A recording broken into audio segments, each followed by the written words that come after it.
ಹೆಸರು ವಿರೂಪಾಕ್ಷ ಎಲ್ಲ ಹಾಗೆ. ಸುಮ್ಮನ ಪ್ರಧಾನ ಮಾತ್ಯರಲ್ಲಿ ನಾನು ಒಬ್ಬ. ಅವನ ಅಳಿಯನು ಹೌದು. ಕಲಾದೇವಿಯ ಸುತನಾನಮ್ಮ. ಬ್ರಹ್ಮನಿಂದ ಹೊರಪಡಿದ ಕಾರಣದಿಂದಾಗಿ ನನ್ನ ಹೆಸರು ರಕ್ತಬೀಜಾಸುರ ಎಂದು ಬದಲಾಯಿತು ತಾಯಿ. ಅಮ್ಮ, ನಮ್ಮಯ್ಯ ಒಡೆಯ ಶುಂಭ ನಿನ್ನನ್ನು ಬಯಸಿಲ್ಲ ತಾಯಿ. ಮಲ್ಲಿಗೆಯ ಬಳ್ಳಿಯೊಂದಕ್ಕೆ ಮಾಮರದ ಅಗತ್ಯವಿರ್ತದೆ ತಾಯಿ. ಹಾಗೆಯೇ ಈ ಪುರುಷ ಪ್ರಧಾನವಾದ ಸಮಾಜದಲ್ಲಿ ಹೆಣ್ಣಿಗೊಂದು ಗಂಡಿನ ಆಸನೆ ಬೇಕು ತಾಯಿ. ನಿನ್ನನ್ನು ಮದುವೆ ಆಗುವ ಸಕಲ ಯೋಗ್ಯತೆಗಳೇನಿದ್ರು ಅದು ನನ್ನೊಡೆಯ ಸುಮ್ಮನಿಗೆ ಮಾತ್ರ ತಾಯಿ. ಏನು ಅಧಿಕಾರದ ಮೋಹದಿಂದಾಗಿ ಆತ ದುರ್ಮತಿಯು ದುರುಳನು ದುಷ್ಟನೂ ಆಗಿ ವ್ಯವಹರಿಸಿದ್ದಾನೆ.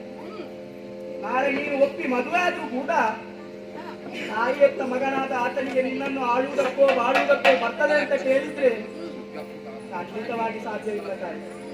ಅಷ್ಟು ತಿಳಿಯದವನು ಈ ಮಂದಮತಿ ರಕ್ತಬೀಜನಲ್ಲೂ ಅಮ್ಮ. ಆದ್ರೂ ಬಂದಿದ್ದೆ ಏಕೆ ಹೇಳು? ಪ್ರಪಂಚದಲ್ಲಿರುವ ವ್ಯಕ್ತಿಗಳನ್ನು ಶಕ್ತಿಗಳನ್ನು ತಿದ್ದಲಿಕ್ಕೆ ತೀಡ್ಲಿಕ್ಕೆ ಸರಿದಾರಿಗೆ ತರಲಿಕ್ಕೆ ಬರುತ್ತಿರುವಾಗ ಅಲ್ಪಮತಿಯಾದ ನಮ್ಮೊಡೆಯ ಸಿಂಹನನ್ನು ಯಾಕೆ ಸರಿದಾರಿಗೆ ತರಲಿಕ್ಕೆ ಬರುವುದಿಲ್ಲ? ಹಾಗೆಂದು ನಮ್ಮವರ ಮೇಲೆ ಕೃಪಾ ದೃಷ್ಟಿಯನ್ನು ತೋರಿ ಶೋಣಿತದ ಶಾಪಗ್ರಸ್ತ ಮಣ್ಣಿಗೆ ನಿನ್ನ ಎಡಗಾಲನ್ನು ಇರಿಸಿದೆ ಹೇಳುತ್ತಾರೆ. ಆ ಮಣ್ಣು ಚಿನ್ನವಾಗ್ತದೆ ತಾಯಿ. ಅಲ್ಲಿಯ ಜನರು ಸಜ್ಜನರಾಗ್ತಾರೆ. ನನ್ನಡೆಯ ಸುಮ್ಮ ನಿನ್ನನ್ನು ನೋಡ್ಲಿಲ್ಲಮ್ಮ. ಒಂದು ವೇಳೆ ನೋಡಿದ ಅಂತ ಆದ್ರೆ ನಿನ್ನ ಮದುವೆ ಆಗುವ ಆಸೆ ಇರೋ ಅವನಿಗೆ. ನಿನ್ನ ಕಾಲಿಗೆ ಬೀಳ್ತಾನೆ, ಗುಡಿಗೋಪುರ ಕಟ್ತಾನೆ, ಮಂಗಳಾರತಿಯನ್ನು ಬೆಳಗ್ತಾನೆ. ಇಷ್ಟು ಆದ್ರೆ ನಮ್ಮವರ ಕ್ಷೇಮ, ನಮ್ಮವರ ಅಭಿವೃದ್ಧಿ ಆಗುವುದಕ್ಕೆ ಸಾಧ್ಯ ಉಂಟು ತಾಯಿ. ಅದಕ್ಕಾಗಿ ನಮ್ಮವರ ಮೇಲೆ ಕೃಪಾ ದೃಷ್ಟಿಯನ್ನು ತೋರಿ ಬರಬೇಕು ತಾಯಿ, ಬರಬೇಕು. ಅಮ್ಮ, ಆಶ್ಚರ್ಯವಾಗುತ್ತಾ ಇದೆ. ಯಾಕಮ್ಮ? ಇಷ್ಟರವರೆಗೆ ಬಂದ ದಾನವರಂತೆ ನೀನಿಲ್ಲ, ಬಹಳ ಭಿನ್ನವಾಗಿ ಕಾಣುತ್ತಾ ಇದ್ದಿ. ಭಕ್ತಿಯ ಮಹಾಪೂರವೇ ಅರಿಯುತ್ತಾ ಇದೆ. ಬಂದವನೇ ಒಡೆಯರ ಗುಣಗಾನವನ್ನು ಮಾಡುತ್ತಾ ಇದ್ದಿ. ನಿನ್ನಲ್ಲೇ ಕೇಳುವ ಶುಂಭ ಮಹಾಪರಾಕ್ರಮಿ, ಮೂರು ಲೋಕಗಳ ಒಡೆಯ ಆತ, ಮಹಾರೂಪಸೇನೋ, ಮನ್ಮಥನಿಗಿಂತ ಅಧಿಕ ರೂಪವಂತ, ಸಾವಿರುವ ಆತ, ಸಾವಿಲ್ಲದ ನಾನು ಸರಿಯಾಗಿದ್ದೆ. ಯಾರು ಹೇಳಿದ್ರು? ನಮ್ಮೊಡೆಯ ಸುಮ್ಮನಿಗೆ ಸಾವಿಲ್ವಮ್ಮ. ಬ್ರಹ್ಮನಿಂದ ಹೊರಬಡಿದಿದ್ದಾನೆ. ಆತ ಚಿರಂಜೀವಿ. ನಿನ್ನನ್ನು ಹುಮ್ಮನೆನ್ನಲೋ ಭ್ರಾಂತ್ಯನೆನ್ನಲು. ಯಾಕಮ್ಮ? ಮಲ್ಲಿಗೆಯ ಬಳ್ಳಿಯೊಂದು ಮಾಮರವನ್ನೇ ಹಬ್ಬುವುದಲ್ಲದೆ ಹೊಂಗೆಯ ಮರವನ್ನಲ್ಲವಲ್ಲ. ನಮ್ಮಯ್ಯ ಸುಮ್ಮ ಹೊಂಗೆಯ ಮರವಲ್ವಮ್ಮ, ಮತ್ತೆ ಶ್ರೀಗಂಧದ ಮರ. ಅದಕ್ಕಾಗಿಯೇ ತೇಯುವ ಉದ್ದೇಶದಿಂದಲೇ ಬಂದವಳು. ಯಾವ ಮುಖೇನವಾಗಿ? ದುರಮುಖೇನವಾಗಿ. ಅಮೃತವನ್ನು ಮಣ್ಣಿನ ಪಾತ್ರೆಗೆ ಹಾಕಿದರೆ ಅದು ಹಿಂಗೆ ಹೋಗುತ್ತದೆ ಅಲ್ಲವೇ? ರಕ್ತಬೀಜ ಸಾರಿ ಸಾರಿ ಹೇಳಿದರು ನನ್ನ ಮನದಿಂಗಿದವನ್ನು ನೀನು ಅರ್ಥೈಸದೆ ಹೋದೆ. ಈ ಹಿಂದೆ ಸುಗ್ರೀವನಲ್ಲಿ ಹೇಳಿ ಕಳಿಸಿದಾಗ ನಿನ್ನ ಒಡೆಯ ಶುಂಭ ಬರಬೇಕಿತ್ತು.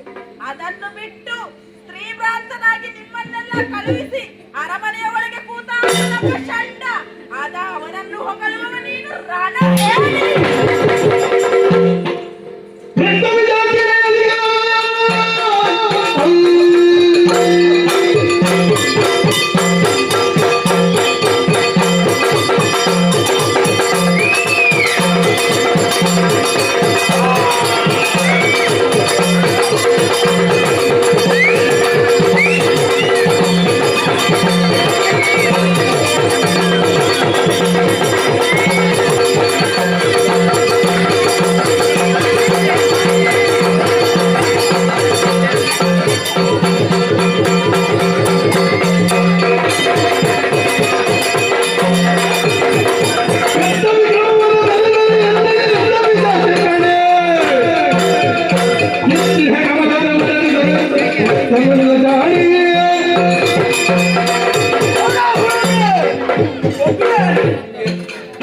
ನಿನ್ನನ್ನು ಹಾಡಿದೆ ಹೊಗಳಿದೆ, ಭಕ್ತಿಯ ಮಹಾಪೂರವನ್ನೇ ಅಳಿಸಿದ್ದೇನೆ.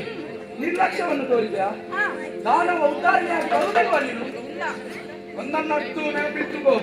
ಹರಿಹರ ಕಮಲ ಸಂಭವ ಈ ಮೂರ್ತಿಗಳು ಒಬ್ಬಟ್ಟಿಯಾಗಿ ಬರಲಿ. ನನ್ನ ಕಂಜವನಲ್ಲ ರಕ್ತಕ್ಕೆ ಬಾರೆ.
ಆದ್ದರಿಂದ ದೇಹದಲ್ಲಿ ಏನೋ ಒಂದು ರೀತಿಯ ಆಲಸ್ಯ.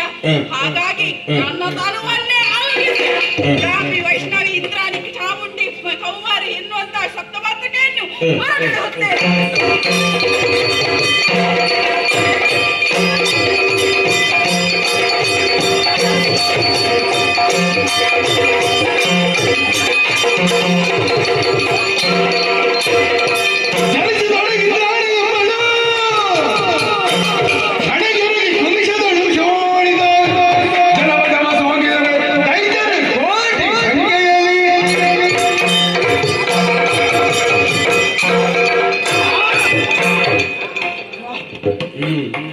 ಸಪ್ತ ಮಾತೃಕೆಯಲ್ಲಿ ಒಬ್ಬಳಾದ ಇಂದ್ರಾಣಿ ಅವನಿಗೆ ದಂಡ ಪ್ರಹಾರ ಮಾಡಿ ಬಿಟ್ಟಿದ್ದಾಳೆ. ಇವಳಿಗೇನು ಗೊತ್ತು ವಿಧಾತನ ವರ. ಒಬ್ಬ ಒಂದು ತೊಟ್ಟು ರಕ್ತ ಧರೆಗೆ ಹರಿಸಿದೆ ಅಂತಾದ್ರೆ ಕೋಟಿ ದೈತ್ಯರು ಹುಟ್ಟುತ್ತಾರೆ. ನಡೆಯಲಿ ಪ್ರಯೋಗ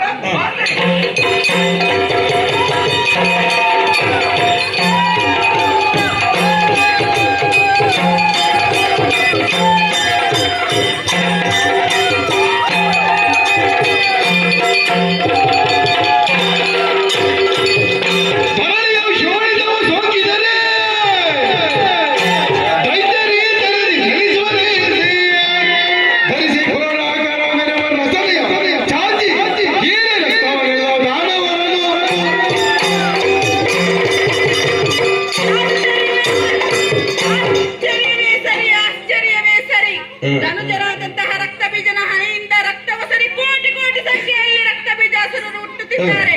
ಅವರನ್ನು ತರೆಯುವುದಕ್ಕೆ ಬೇಕಾಗಿ ರಕ್ತೇಶ್ವರಿ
ಈಗ ನಾಲಾಯ್ಡು ಜಾನು ಪನ್ಪಾಯಿನಿ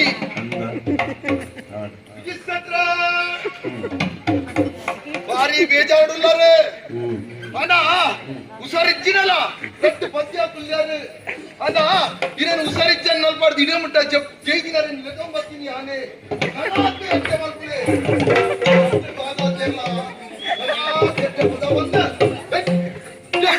ಸ್ಥಾನ ತೋಡು ಚೆಂಡದಾರ ಒಂಜಿ ಕೋಲುಡತ್ತು ರಡ್ಡು ಕೋಲುಡು ಸ್ವರ ಮಿತ್ತ ಮರ್ಗಿಲಕ್ಕೆ ಎಂದನು ನನಗೆ ಮಿತ್ತ ಮರ್ಗಿಲಿಗೆ ಚೆಂಡದ ಮಕ್ಕಳದಾರ ಬೇರೆ ಒಂಜಿ ಸೈಡ್ ಬಟ್ಟೆರ ರಡ್ಡು ಮರಿಕಲ ಬಟ್ಟೆ ಅಲ್ಲಿ ಮಲ್ಲತ್ತೆ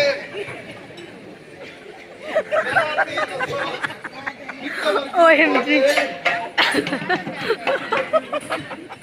ವಿರಾಡಾರೆ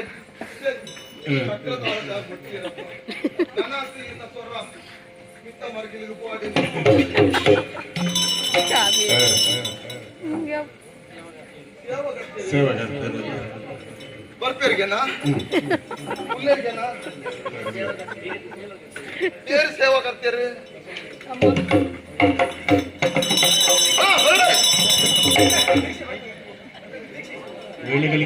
ಬೇಳೆಗಳಿಗೆ ನೀರೊಂದುಂಡು ಅಕ್ಕ ಮನೆ ಮಂಚ ಸೇರ್ನ ಕೊಡ್ತಾ ಬಿಡು ಬರ್ತೀರ ಸುಮಾರು ಜನ ಕಾಕೊಂದಿಲ್ಲ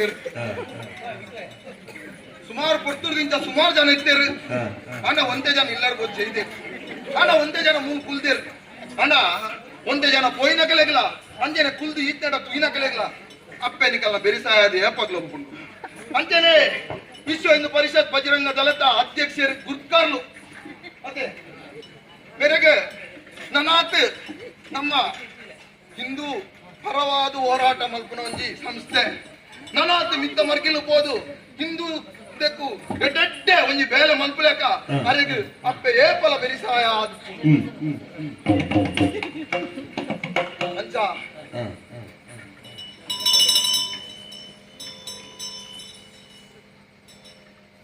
ಅಪ್ಪನ ಆಶೀರ್ವಾದ ಏಪಲನಿಗೆಲ್ಲ ಸಂಘಟನೆ ಬಿತ್ತು ಕೊರ್ಲುಡು ಎಟ್ಟೆ ಆದ್ಮೇಲೆ ನಮಾತ್ ಎಟ್ಟೆ ಬೇಲೆ ಈ ಊರುಡು ಮಲ್ಪುಲಕ ಅಪ್ಪನಿಗೆಲ್ಲ ಬೆರಿಸಾಯದು ಅಂತ ಮನೆ ಬೇಲಿಯಗಳಿಗೆ ಮೀನೊಂದುಂಡು ರಾಸಿಗೆ ಕೊಲಿಪಾಡ್ವೆ ಮನೆ ಮಂಚ ಸೇರ್ನಂಚಿನ ಕೊಟ್ಟು ಮನೆ ಮಂಚ ಸೇರ್ವೆ ಮನೆ ಮಂಚ ಸೇರ್ವೆ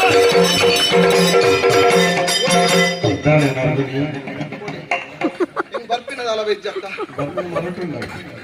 ಕಂದು ಕೊರಡ ನಾನೆಲ್ಲ ಲೇಟ್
ಕಾಯುತ್ತಾ ಇರುವೆಯೋ?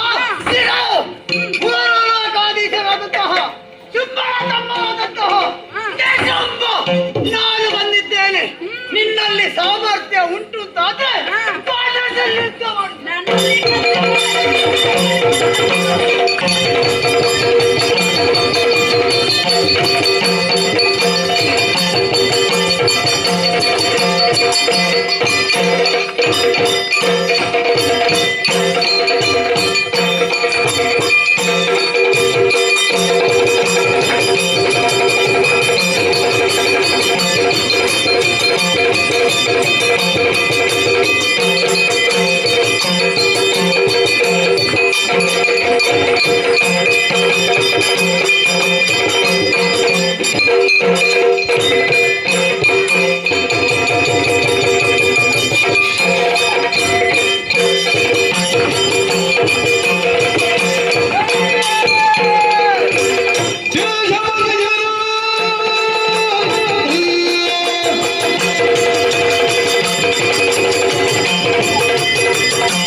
ದೈತ್ಯರು ಕೊಂದು ಮೆರೆದಾಗ ಕದಂಬವನ ಪ್ರವೇಶಿಸಿದೆ.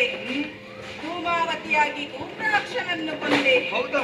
ಚಂಡ ಮುಂಡರನ್ನು ಕೊಂಡು ಚಂಡಿಕೆಯಾದೆ, ಶುಂಭ ನಿಶುಂಭರನ್ನು ಕೊಂಡು ಶಾಂಭವಿಯಾದೆ, ರಕ್ತ ಬೀಜನನ್ನು ಕೊಂಡು ರಕ್ತೇಶ್ವರಿಯಾದೆ. ನೀವೆಲ್ಲವರು ಶ್ರೀದೇವಿ ಮಹಾತ್ಮೆಯನ್ನು ಕಂಡುಂಡು ಸಂಭ್ರಮಿಸಿದಿರಿ. ದೇ ಎನ್ನಲು ದೇಹಶಕ್ತಿಯು, ವಿ ಎನ್ನಲು ವಿದ್ಯಾಪ್ರಾಪ್ತಿಯು, ಮಾ ಎನ್ನಲು ಮಹಾಲಕ್ಷ್ಮಿ ಮಹಾಗೌರಿ ಸಾನ್ನಿಧ್ಯವು, ಹಾ ಎನ್ನಲು ಹರಿಹರ ಸಾನ್ನಿಧ್ಯವು, ಮೇ ಎನ್ನಲು ಸಕಲ ಇಷ್ಟಾರ್ಥಕ್ಕೂ ಸಿದ್ಧಿಸುವುದು. ಸುರಪಾಲ, ಇನ್ನು ಮುಂದೆ ನಾನು ಈ ರೂಪದಲ್ಲಿ ಕಾಣಸಿಗಲಾರೆ. ಮುಂದೆ ದ್ವಾಪರ ಯುಗದಲ್ಲಿ ಶ್ರೀಕೃಷ್ಣನಿಗೆ ಭಗಿನಿಯಾಗಿ ಕ್ಷಣ ಮಾತ್ರದಲ್ಲಿ ಗೋಚರಿಸುವವಳಿದ್ದೇನೆ. ಮಾಯೆ ಎನ್ನುವ ಹೆಸರಿನಲ್ಲಿ ಕೊಂಡು ಕ್ಷಣ ಮಾತ್ರದಲ್ಲಿ ಮಾಯವಾಗುವವಳಿದ್ದೇನೆ. ನನ್ನ ಈ ಘೋರ ರೂಪವನ್ನು ಕಂಡು ದೈತ್ಯ ಅರುಣಾಸುರನು ತಲೆಮರೆಸಿಕೊಂಡಿದ್ದಾನೆ. ಆತನನ್ನು ಸಂಹರಿಸುವುದಕ್ಕೆ ಬೇಕಾಗಿ ಕಲಿಯುಗದ ಆದಿಯಲ್ಲಿ ಬ್ರಾಹ್ಮಣಿಯಾಗಿ ಆವಿರ್ಭವಿಸುವವಳಿದ್ದೇನೆ. ಸ್ವರ್ಗವನ್ನು ಮರಳಿ ನಿಮ್ಮ ಕೈಗೊಪ್ಪಿಸಿದ್ದೇನೆ. ಸಂತೋಷದಿಂದ ನಾಗವನ್ನು ಆಡಿಕೊಂಡಿರಿ. ನಾನಿನ್ನು ಅಂತರ್ಧಾನಲಾಗುತ್ತೇನೆ, ಅಂತರ್ಧಾನಲಾಗುತ್ತೇನೆ, ಅಂತರ್ಧಾನಲಾಗುತ್ತೇನೆ.